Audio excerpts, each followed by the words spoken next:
శాంతి భద్రతల పరిరక్షణ విషయంలో రాజీ పడకండి. జిల్లా ఎస్పీ గౌతమిసాలి ఐపీఎస్ రాయదుర్గంలోని సమస్యాత్మక ప్రాంతాలలో పర్యటించిన జిల్లా ఎస్పీ శాంతి భద్రతల పరిరక్షణ విషయంలో రాజీ పడొద్దని జిల్లా ఎస్పీ గౌతమిసాలి ఐపీఎస్ సూచించారు. రాయదుర్గంలోని సమస్యాత్మక ప్రాంతాలలో ఎస్పీ గారు పర్యటించారు.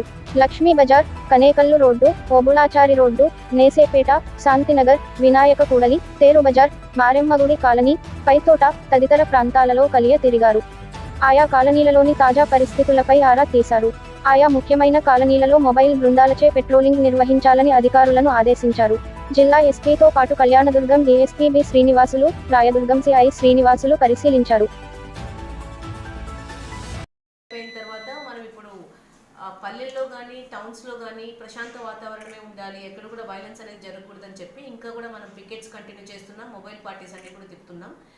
మీ మూలంగా నేను ప్రజలకు తెలియజేసేది ఏంటంటే, ఎవరు కూడా ఎట్టి పరిస్థితుల్లోనూ వైలెన్స్ కానీ లేకపోతే ప్రాపర్టీ డ్యామేజ్ కానీ చేయడానికి లేదు. ఎవరైనా చేశారంటే వాళ్ళ మీద ఖచ్చితంగా కేసులు కట్టడం జరుగుతుంది.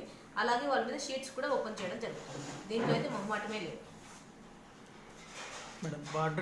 అన్నీ కూడా మనకి ఉన్న ఫోర్స్ అంతా కూడా మనం పోలీస్ దగ్గర ఉన్న వెహికల్ కాకుండా మొత్తం డిస్టిక్లోనే మనం 95 అడిషనల్ వెహికల్స్ని హైర్ చేసుకోవడం జరిగింది. ఇవన్నీ కూడా ఈ బార్డర్ చెక్ పోస్టులు, సెన్సిటివ్ విలేజెస్ ఇవన్నీ కవర్ అయ్యేలాగా మనం పెట్రోలింగ్ అనేది చేయడం జరుగుతుంది. ఇవి కాకుండా కూడా ఇంకా మనం సీసీటీవీ కెమెరాస్ కూడా కొన్ని కొత్తగా పెట్టించాం. వాటి ద్వారా కూడా మానిటరింగ్ చేయడం జరుగుతుంది. ఇంకా డ్రోన్ సర్వేలెన్స్ కూడా అనేది కంటిన్యూ అవుతుంది.